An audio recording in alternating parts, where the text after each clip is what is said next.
Hello, my name is Helen Rhodes, and today I am presenting on the Robinson Shed project, which I completed for my Project Management Essentials class. Today I will talk about the planning, EVM, and controlling processes, as well as project closure. Planning allows the project manager to control the outcome through the use of tools such as work, tasks, schedules, and budgets. This increases customer satisfaction in meeting the objectives of the project. The project planning stage also fosters communication and is a time when questions are asked and answered before execution has occurred. The first step in project planning is to define the project. The project definition for the Robinson Shed project was to provide a structure to hold gardening tools, lawnmowers, and lawn furniture. When defining a project, objectives should be clearly stated in order to develop the project scope. It is essential to define what is in scope and what is out of scope. The objective of my shed project was to build a small 10 by 10 shed per the neighbor's specifications in 30 days for $10,000.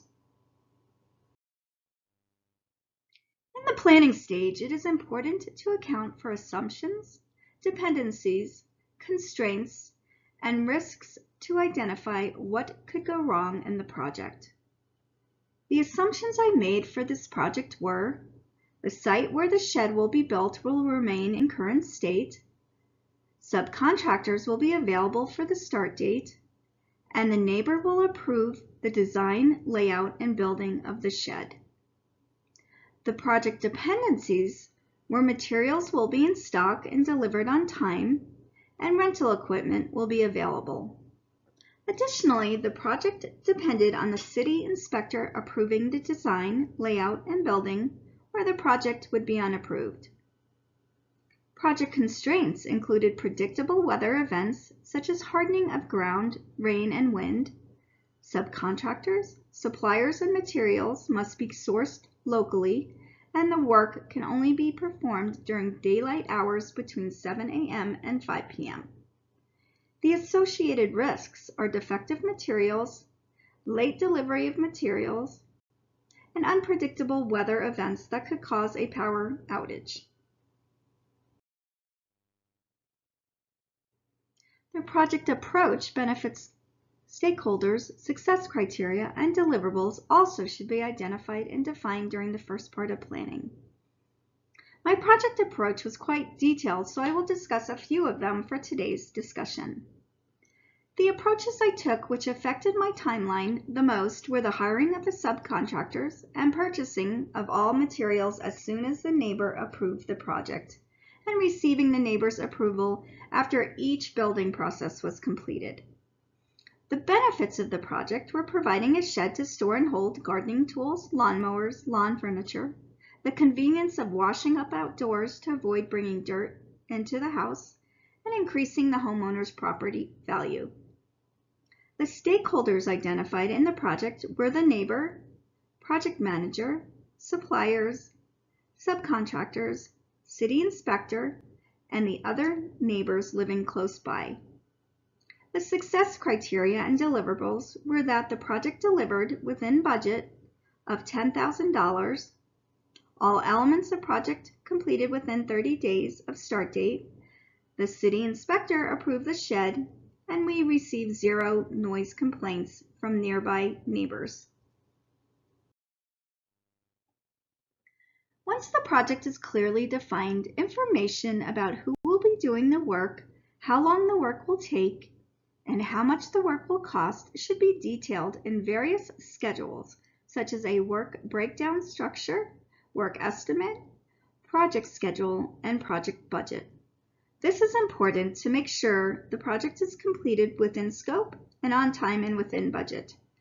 I found that the work breakdown structure was essential in helping me prepare and capture the necessary line items in the work estimate, project schedule, and project budget. EVM is an important tool for controlling a project's expenditures and tracking costs while monitoring the project schedule. It is an effective technique in integration of the planning, controlling, and execution of a project. EVM's primary benefit is that it allows a project manager to measure and monitor the project schedule and cost performance together, and identify issues early on in a project to avoid project failure. EVM uses 3 core metrics expressed in dollars: planned value, earned value, and actual cost. For the shed project, EVM was helpful in identifying risks in the schedule and budget as my project progressed. For example, at day 20, I found I was behind schedule and budget. In the first 20 days of the project, the bulk of the time was spent on initial approvals from the neighbor after each step of the project. What I learned from this exercise was I should have negotiated payment terms up front with the subcontractors and told the neighbor this timeline was too short for me to get his approval on every phase of the project. I let the neighbor and subcontractors control me instead of me controlling the project. It is important to manage changes in order to control your project. To manage changes well, the project manager should have a well-defined change control system. A robust change control system is required to protect project performance by minimizing scope changes, managing stakeholder expectations, and avoiding issues and conflict when changes do happen. For my shed project, I experienced a change when the neighbor requested the shed be painted red instead of white. This change was handled through a change request, and the necessary approvals were obtained in order to make the change. Projects must have a start and a finish because they are temporary. For projects to end, they must have project closure. The closure activities ensure the project has met the deliverables. The first step in project closure is receiving documented approval of the client's acceptance of project deliverables. This can be accomplished as part of the exit criteria or final meeting. Project deliverables should then be passed off to the project owner.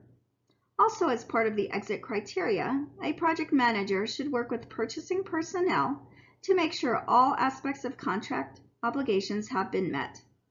It is also important to work with the accounting department to make sure all invoices are issued, final payments are made, accounts are closed, and charge codes are completed. The project manager should create the necessary financial reports, such as the budget summary and variance analysis. He or she should also notify the HR department that project team members are officially released from the project so they can be available for other work activities. A lessons learned document should be created highlighting project successes and areas of improvement. This can be valuable for future projects to see what was done well and what can be done better. Archiving documents so they are easily accessible for future reference is also beneficial for the project management team. Project closure involves a great deal of coordination and cooperation between stakeholders. Creating a project checklist to make sure all items have been captured and completed is an effective way to make sure deliverables have been met, the project can be handed over to the owner, and the project can be officially closed. Lastly, a celebration should be held recognizing the team for all of their hard work. It is important for the project manager to champion his or her team and take the time to recognize individuals and the team for their accomplishments.